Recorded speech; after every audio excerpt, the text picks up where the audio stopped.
안녕하십니까. 이 시간서부터는 참 부모님과 초창기 식구님들부터 오늘에 이르기까지 우리 식구님들이 70여 년 동안 애창해 오신 성가에 대해서 알아보도록 하겠습니다. 성가는 승리자의 새 노래로부터 47장 주일학교 어린이 노래까지가 있습니다. 그 외에 참 아버님께서 추가해 주신, 지정해 주신 홀로아리랑, 천년바위 등 몇 가지 곡이 더 있습니다. 오늘 첫 시간에는 승리자의 새 노래에 대해서 알아보도록 하겠습니다. 이 승리자의 새 노래는 참 아버님께서 작사하시고 김덕진 선생께서 작곡한 노래가 되겠습니다. 참 아버님께서 1947년 초 평양의 경창리라는 곳에서 김종화 집사댁에서 만드신 곡이 되겠습니다.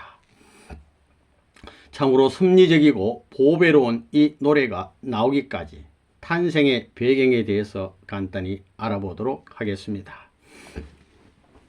참 아버님께서는 1935년 4월 17일 이날이 부활절인데 부활절 새벽 정주 묘두산에서 오랜 피 어린 기도 끝에 하나님과 예수님으로부터 천적인 사명, 그러니까 메시아 사명을 요구받으시고 9년에 걸친 천신만고 노력 끝에 통일 원리를 구명하셨습니다. 따라서 하나님께서는 승리의 때가 됐다. 이제 때가 찼단 말입니다. 카올서. 그래서 성원하여 부부로서 참가정을 이루라고 축복해 주셨습니다. 때가 됐어요. 성원할 때가. 그 배필로서는 최성길 여사님 되겠습니다. 이분은 같은 정주지만 면이 틀려요. 관주면 관삽동 해주 최신인데 최성길 여사님 집안도 하늘이 준비한 집안입니다. 기독교 집안이고 또 신부도 하늘이 특별히 예비한 귀한 신부였습니다. 따라서 하나님께서는 아버님에게 지시하시고 최성길 여사님에게도 또 알아들을 수 있도록 지시하셨어요. 교시하시고 하나님의 허락과 축복 속에 1944년 5월 4일 성원하셨습니다. 주례로서는 세예수교 이용도 목사 계통인데 선도감이신 이호빈 목사를 주례로 성원하셨습니다. 이후에 섭리가 지금 교회 기반이 없어요. 섭리가 진전됨에 따라서 국가적, 세계적, 천주적인 성원이 해야 되는데 좀 어렵게 됐습니다. 참 아버님께서는 신혼집을 흑석 2동 49-19번지에 차렸습니다. 여기 어디냐면은 옛날 학창시절 때 하수가던 이기봉 여사님 댁이었습니다. 여기서 신혼집을 차리시고 참 가정과 하나님의 뜻을 완성을 위해서 이제 정진하는 겁니다. 기도와 정성을 삶을 사시는데 축복 후에 시련이 있다는 말과 같이 그러던 중 갑자기 1944년 10월경 그러니까 5월 4일 성원하셨으니까 신혼 한 5일 정도밖에 안 돼요. 그때 경기도 경찰부 악명 높은 일본 형사들이 들이닥쳐가지고 아버님을 무조건 연행해서 혹독한 고문을 하기 시작했습니다. 그래서 1945년 이듬해 2월까지 그러니까 한 4개월 정도 아주 심한 고문을 받으시고 빈사지경 거의 죽을 정도가 돼가지고 이때 아버님 죽을 고비를 넘으셨어요.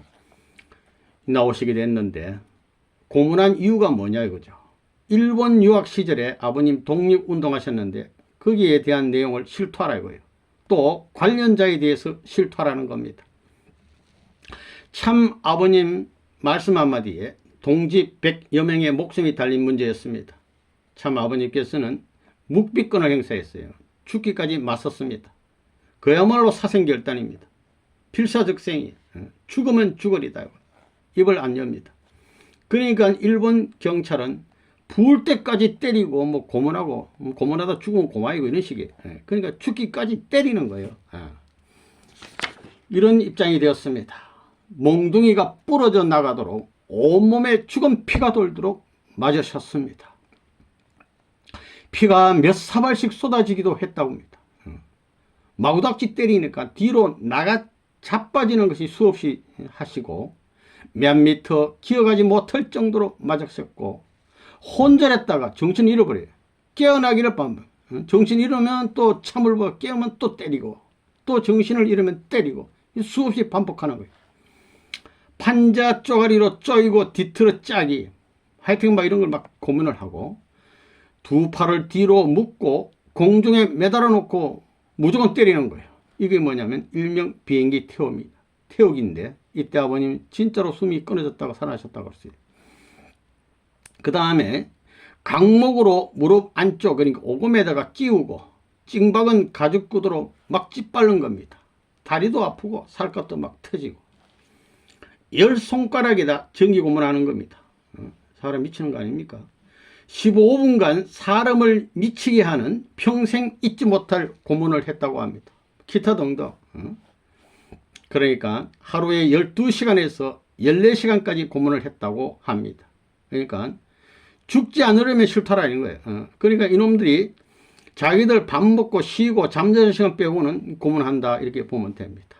그러니까 이때 참 아버님께서는 10손가락에서 피가 날 때에 10개 민족의 피를 대신한 나는 영광의 제물이다 이런 생각을 하시면서 맞았다고 그래요. 그리고 피를 막 토열해 피가 나옵니다. 그러면서도 민족과 국가 세계 인류를 오히려 동정하시고 이렇게 억울하게 죽어간 영인들의 한을 풀어주기를 기도했다고 합니다. 나 살려달라는 게 아니고 뿐만 아니라 나 하나 죽어 나라가 해방될 수 있다면 얼마나 좋겠느냐는 생각으로 계속적으로 묵비권을 행사했습니다. 말 안 해요. 오히려 고문하는 사람을 불쌍히 여기면서 하나님이여 이들을 용서하소서라는 기도를 했다고 합니다. 이놈들이 고문하다 안되니까 나중에 몰래 와서 사과하는 고문관도 있었다고 합니다.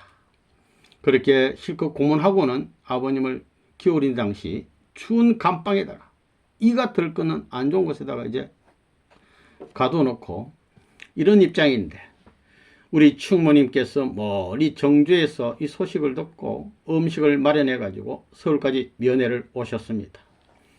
흑석동 집에 닷새 5일 정도 머물면서 다방면으로 힘썼다고 합니다. 뭐 변호사를 어떻게 선임해야 되나 하면서 그러면서 이제 면회하시다가 뭐 계속 여기 붙어 있을 수 없으니까 정주 일도 많으니까 이기봉 아주머니께 옥바라지를 당부하고 다시 또 올라가셨어요.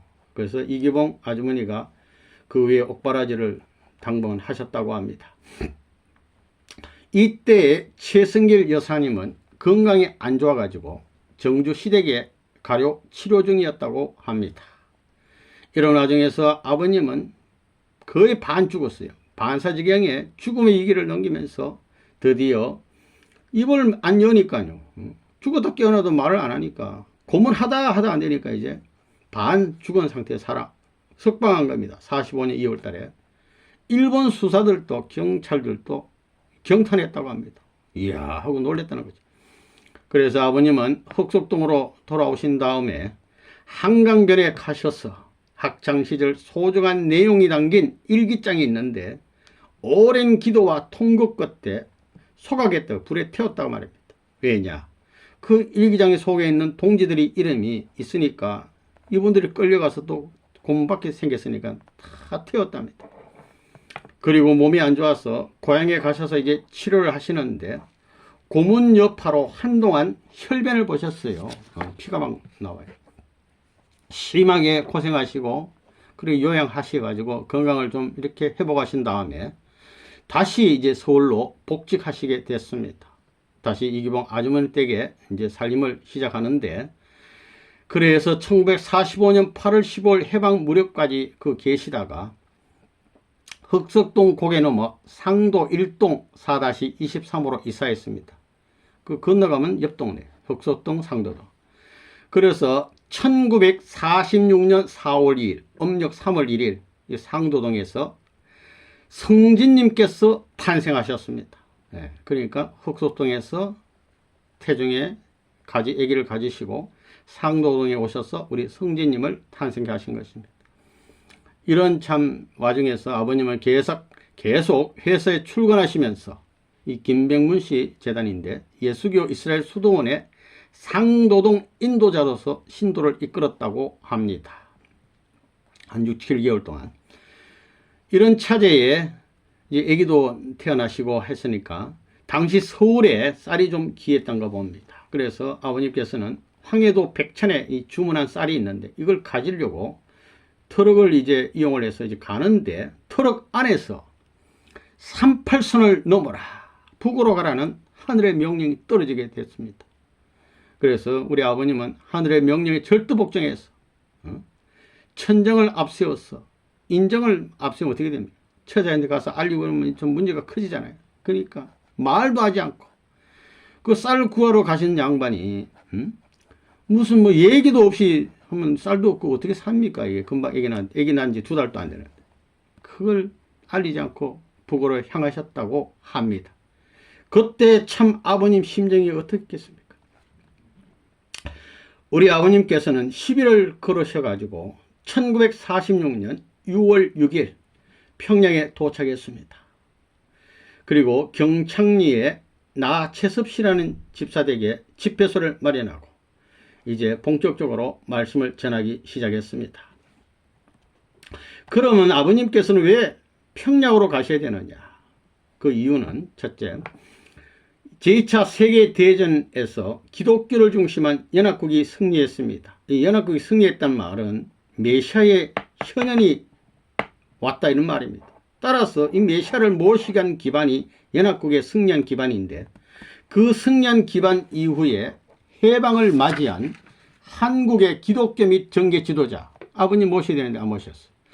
더 나아가서 미국과 세계 기독교 지도자, 민주세계 지도자들이 승리의 중심인 재림주 참 아버님을 찾아서 모셔야 되는데 그거 못함으로 잃어버린 승리적 기반을 되찾기 위한 탕감 조건을 세우고 새 출발 기대 조성을 이루기 위하여 더 나아가 하늘이 준비한 신령교단을 만나서 당시 복중교하고 박을용 할머니 평양에 있었습니다. 그들의 수관 정성을 상속받고 인계받고 그 기대 위에 승리를 이루어 나아가기 위한 뜻이 있었다고 합니다. 이 허호빈 중심한 복중교, 박을용 자기가 여호와의 부인이라는 그 집단 추종자들이 있었습니다. 이것이 이제 우리나라 지도인데요. 신령 집단이 동서로 나뉘어져 있는데 서쪽은 여성 중심을 삼은 신령 집단, 동쪽은 남자 중심 삼은 신령 집단이 있습니다. 여기 서쪽은 철산을 중심 삼고 이루어지고 동쪽은 원산을 중심 삼고 이루어졌는데 참 아버님은 평양에 가셨습니다. 그래서 철산과 원산을 주관하시면서 이 경창리에서 가끔 모란봉, 대보산에서 정성을 들이시면서 이 승리 기반을 상속받기 위해서 노력하셨습니다. 이 동쪽으로 보면 아담형 백남주 목사를 중심 삼고 이 계들 이연분이 예수형의 이용도 목사 세유수교, 그 계들 이연분이 세례 요한형의 김백문 씨입니다. 이분이 이스라엘 수도원을 만든 사람인데 이분이 아버님 여기 가서 6개월 동안 아주 잘 섬기고 모셨어요. 그래서 김백문 씨가 파주 집회에서 46년 3월 2일 날 솔로몬 왕의 영광이 임하게 되리라고 사람들 앞에서 증거하고 축복해놓고도 자기 입으로 축복해놓고 믿지 않았어요. 안 따랐다고 말입니다. 세리안처럼. 또 세 여인도 그런 분이 있었다는데 증거하고 따르지 않았습니다. 그러나 증거하기는 했어요. 그 기대는 아버님이 인수받고 서쪽으로는 해화형의 김성도라는 분이 있었는데 성주교단을 만든 성주교단에 본인이 새 주님이라고 했어요. 이 계들을 이은 분이 마리아 형의 허호빈 복중교였습니다. 뱃속에 주님이 있다고 적고 그래요. 그걸 계들을 이은 분이 사명을 이은 분이 안나형으로 박을용 할머니인데 이분이 스스로 여호와의 부인이라고 그랬습니다. 이분도 나중에는 아버님이 이분을 잘 가정을 믿고 모시고 참 성김으로 말미암아 하나님의 실체로까지 증거해 놓고도 믿고 모시지 않은 일이 벌어지게 된 것입니다. 따라서 결국은 이 두 남녀 신령 단체는 하나 되어 가지고 참 아버님을 모셔야 했는데 자기 중심한 생각으로 말미암아 하늘이 수관 승리 앞에 책임은 다하지 못하고 말았습니다. 그러나 정가하고 축복한 조건은 남아있는 것이죠. 당시 평양은 동양의 예루살렘이라고 일컬을 정도로 한국 기독교 신앙의 중심지였습니다. 참 아버님은 도착한 날로부터 복중교 호흡인 그리고 여호와의 분이라는 박을용 중심한 여성 중심 신령 교단 복귀에 힘쓰는 한편 하늘이 준비한 새 역사의 인물들, 이게 중요한데 이분들을 찾기 시작한 것입니다. 신령과 진리로 예배드렸습니다. 찬송가를 수십 번 반복하는 은혜가 있었습니다.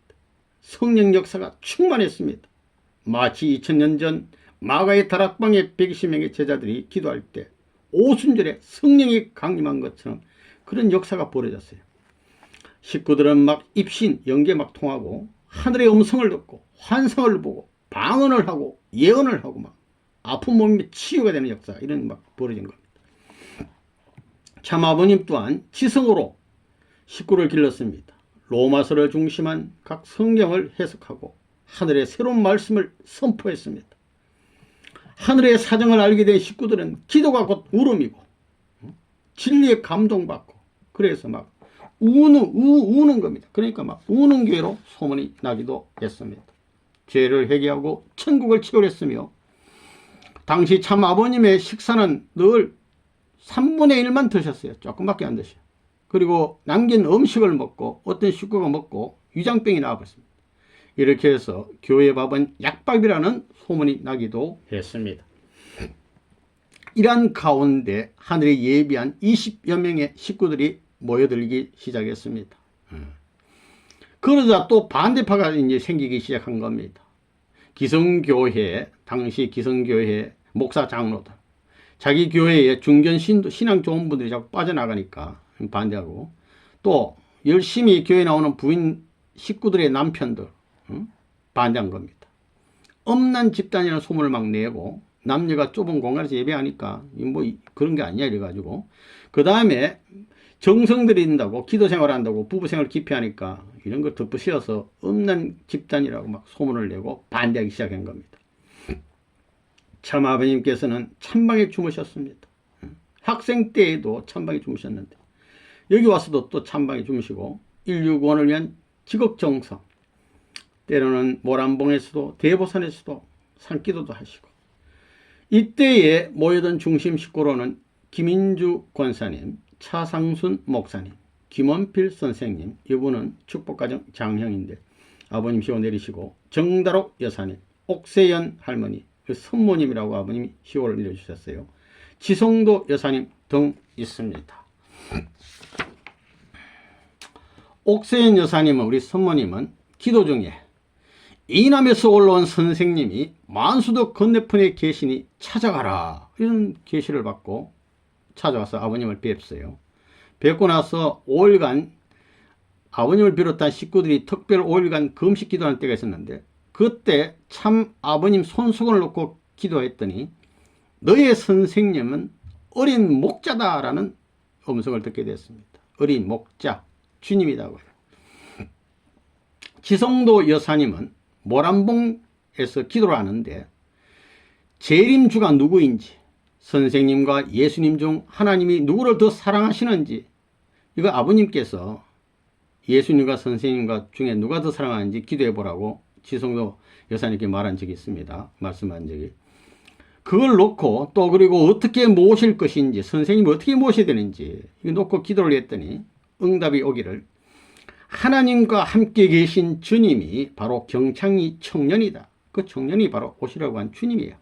그런 계시를 받고, 또 하나님께서 내가 어느 곳에 생명의 씨를 뿌릴까 해서 정주 땅에 하늘에 물방울 하나를 떨어뜨렸는데 그게 바로 너의 선생이다 라는 응답을 주셨어요. 하늘의 물방울이 뭡니까? 하늘의 정자, 하늘의 씨. 하나님의 하늘 물방울이 언제 있겠어요? 우리 선생님이 언제 있다는 사람이 잘못됐습니다. 우리 아버님은 언제 없는 하늘의 메시아예요. 너의 선생을 더 사랑한다, 이런 또 응답을 하세요. 누구 더 사랑하냐고 물어봤으니까. 예수님은 영적 구원만 이루셨지만은, 일단은 사명을 마쳤지만은 너의 선생은 지상에서 지금 할 일이 많아. 그 사명을 하고 있는 중이기 때문에 내가 지금은 너의 선생을 더 사랑한다 라는 계시를 줬다고 합니다. 예수님보다 더 사랑하는 분이니까 뭐. 그 이후에 또 기도를 했더니 참 아버님께서 나타나셔서 이제부터 성도는 내가 직접 주관하고 사랑하겠다 이렇게 계시를 답을 줬다고 합니다. 이처럼 신령과 진리로 초창기 섭리의 기반을 닦아가던 이런 때인데, 물론 뭐 반대도 받고 좀 어렵지만 아까 얘기했지만 반대파 이 사람들과 공산당이 작당을 해가지고 아버님을 고발했어요. 나만의 이성만 스파이다 말이야. 막 덮여 씌우는 거지. 복중교 비슷한 종교 사기꾼이다 말이야. 혹시 무민한 사람이다. 이래가지고 1946년 8월 10일 대동보안소에 구속이 됐습니다. 그래서 46년 11월 21일 100일 동안 참으로 힘든 고문을 당하셨어요. 참 아버님께서 이제 감옥에 딱 들어갈 그 당시에는 복중교의 허빈 교주가 감방에 수감되어 있었습니다. 따라서 참 아버님은 복중교 찾는 섭리를 감옥에서 하시게 됐습니다. 마치 옥중의 춘향이가 이 허빈이라는 사람이라 할 것 같으면 의사또가 구해주는데 이 의사또 입장이 누구냐? 구세주 참 아버님 신랑 입장. 이 아버님 말씀 들으면 사는 건데 이 옥중에서 만나게 된 겁니다. 참 아버님 들어가신 감방에 복중교 책임자인 황원신이라는 사람이 아버님이 감방에 갔더니 계시를 받고 그 다음날 아침에 아버님께 오더니 아버님께 경배를 드리면서 복중교 일체를 보고했다고 합니다. 따라서 아버님께서는 호빈 씨가 빨리 감옥에 나가도록 황원신 씨를 통해서 나가라고 전달했는데 통보했는데도 불구하고 허씨는 안 나가요. 안 나간다고요.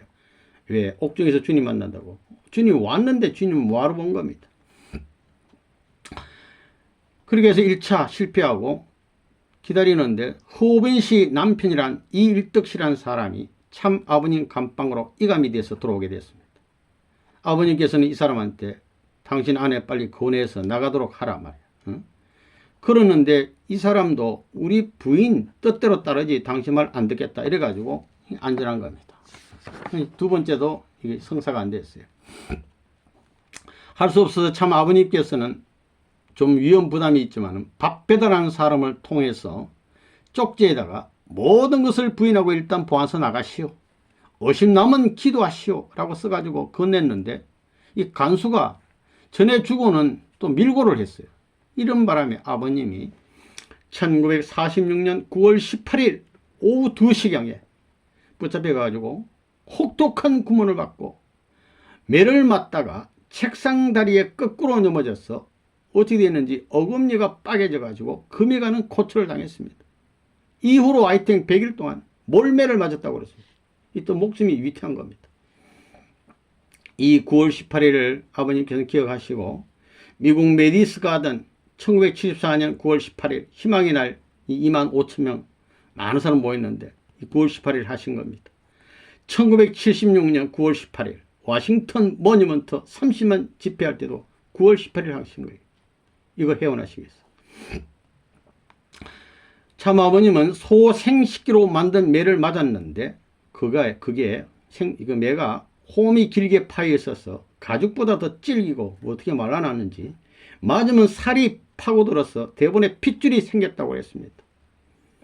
예수님께서 십자가를 지시기 전에 빌라도 법정뜰에서 로마 병정에게 갈고리가 달린 채찍을 맞아가지고 피투성이가 된 것이 연상이 됩니다. 이게 맞았다고 해요. 당시 식구들이 옷을 차입했을 때 이제 옷을 좀 세워 넣어드리고 헌옷 바꿔 입으려고 입으시라고 차입했을 때 온통 피투성이 옷이 나왔다고 합니다. 그런 자리에서도 하나님 사정을 생각하며 사탄의 어떤 위협에서도 승리하겠다는 기도를 올리시고 또한 하나님이 오히려 불쌍해서 태양을 못 볼 만큼 며칠을 우셨다고 합니다. 고문받고 몸을 가눌 수 없는 자리에서 신음하실 때 하나님께서 품에 품고 밤을 지내주시는 깊은 체험도 하게 됐다고 합니다. 사지에서 죽을 자리에서 엄밀히 보호하시는 하나님의 사정과 그 사랑을 체험했다고 합니다. 온 벽이 새빨간 감방에다 가둬놓고는 일주일 동안 밥도 안 주고 일주일 동안 잠도 안 재우는 극악한 고문을 했답니다. 이 정도 하면 사람들이 막 안 한 것도 했다고 질타하게 된다고 합니다. 그러나 참 아버님은 수분 동안 몇 분 동안 동공을 멈추고 눈동자가 딱 멈추고 눈을 뜬 채 휴식하는 비법을 터득해서 잠시 이렇게 수미를 취하시면서 이걸 이겨냈다고 합니다.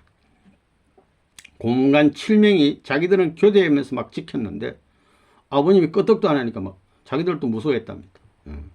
그래서 이 무슨 영적 힘을 빌린 게 아닌가 해가지고 박수무당이라는 또 소문을 또 나게 됐다고 합니다. 이런 차제에 계속 고문하다가 또 어떤 고문관은 남모르게 아버님 지혜 도는 분 아닙니까?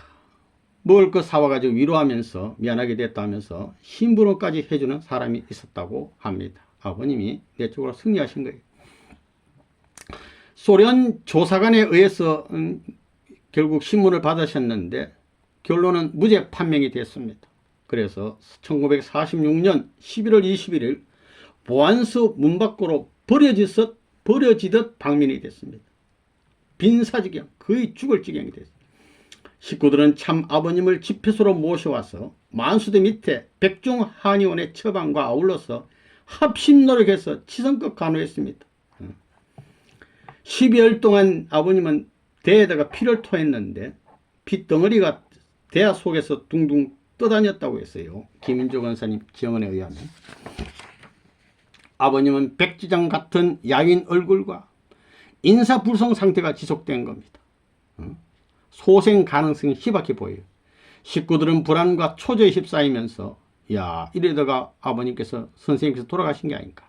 최후 순간 대비 장례 절차를 논의까지 했다고 합니다. 그러나 하늘의 가호로 기적같이 회복되기 시작한 거예요. 그래서 서서히 6개월에 걸쳐서 이제 기력이 회복됐었다고 합니다. 기력을 좀 차리고 나서 아버님께서는 집회소를 이 김종화 집사직으로 옮겼다고 합니다.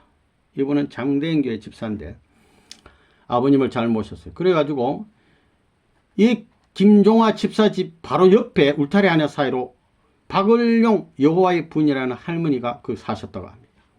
참 아버님께서는 말씀과 기도 정성을 드리는 한편 본격적으로 박을용 할머니와 그 가족을 위해서 최하의 자리에서 섬기며 희생 봉사했다고 합니다. 박을용 할머니에게는 10자식이 있었다고 합니다. 아담에서 노아까지 10대를 상징하는 식구들이 가져온 귀한 것이 있으면 거기다가 또 먼저 바치고 또 때로는 경배까지 하기도 했다고 합니다. 그 할머니뿐만 아니라 자녀들 뒷수발까지 다 해주시고 또 잠자는 곳에는 흙간, 이거 물건 넣어놓는 이런 데인데 흙간에서 당신 오늘 흙간에 자 이러면 또 거기서도 잠자고 또 지게지고 십리, 백리까지 갔다 오라는 일을 시키면 예 하고 막 절대 복종을 아버님이 모셨답니다. 할머니 속옷도 지어 입혔다고 그럽니다. 그리고 목욕도 또 시켜주고 그 다음에 여자들 한 달에 한 번 달그리 월경 이것 하면 그 수건도 빨아주고 하여간 막 절대 복종 모셨답니다. 정성에 감화된 박씨는 단계적으로 참 아버님을 증거했다고 합니다. 훌륭하다면서. 그래서 처음에는 종의 종이라고 하더니 종, 양자, 서자, 직계 아들, 하늘나라의 총리 되시느라고 하더니 예수님 같은 분이라더니 나중에는 하나님의 대상 실체, 거꾸로 하면 실체 대상, 이 실체 하나님이란 얘기예요. 이렇게까지 증거를 했다고 합니다. 그러니까 종적 8단계의 증거와 축복을 아버님 받으셨어요. 이것은 해오로부터의 주관권 복귀 역사라고 합니다.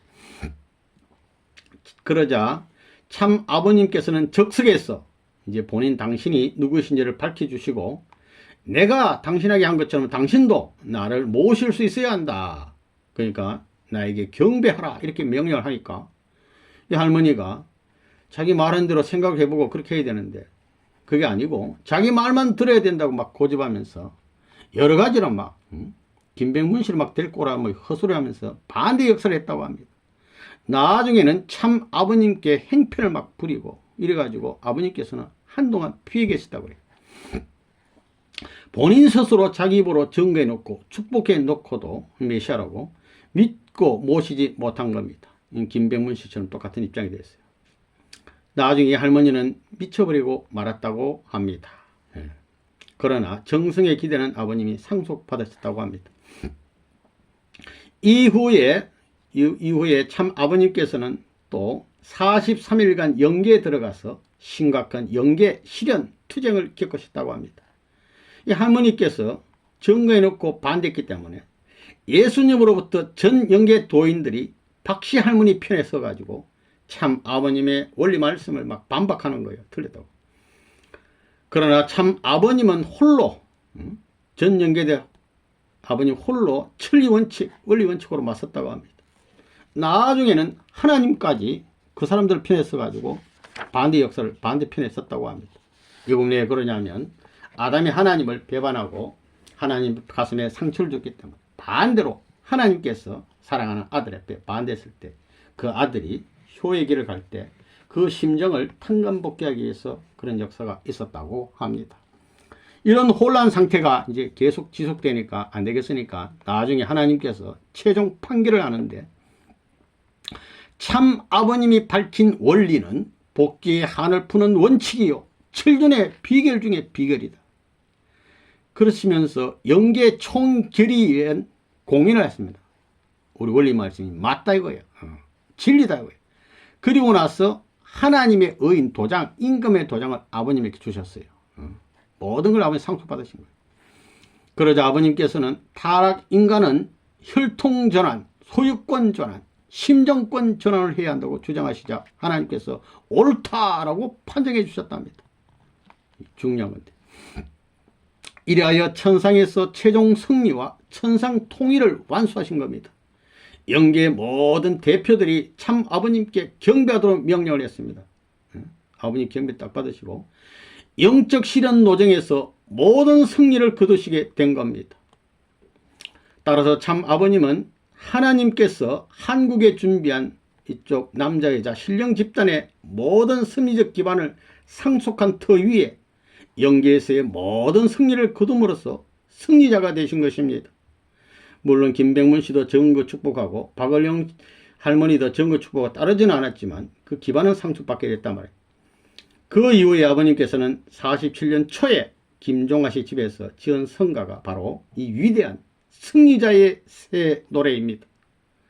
사랑하는 처자식을 남겨두고 우리 성제님 천하보다 귀한 우리 성제님을 남겨두고 아내를 남겨두고 하늘이 축복해준 이 귀한 처자식을 남겨두고 평양으로 와서 사탄의 100일간의 처참하고도 모진 핍박에도 굴하지 않고 하늘 대한 효자 성자의 심정으로 피를 흘리며 살은 찢어졌지만 끝내 승리하시고 영계의 엄청난 43일 실현에서 승리한 터전 위에서 하나님과 전 영계에 공인하여 승리자로 우뚝 서신 참 아버님의 심정과 뼈골에서 흘러나오는 심정의 노래입니다. 새 생명의 노래요. 감사의 노래입니다. 계시록 10장, 14장에 예언된 새 노래입니다. 승리자와 구원받은 자, 택함 받은 자만이 부르는 노래입니다. 이건 승리자 우리 아버님 아닙니까? 구원받은 자, 택함 받은 우리 아닙니까? 모든 시련에서 승리한 감격과 앞으로의 하나님의 뜻 성취를 다짐하는 노래입니다.